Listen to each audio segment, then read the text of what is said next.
கடலலை கொஞ்சும் திருச்செந்தூரில் விஸ்வரூபமே வேலையா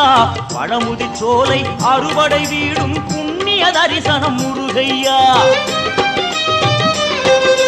திருநீர் அணிந்து வரும் போது நெஞ்சில் நிம்மதி பிறக்குது கந்தையா முகனே சிவனார் மகனே உன்னை பாட பாட சுகமாகுதையா வேல் முருகா அரோகரா அரோகரா வேல்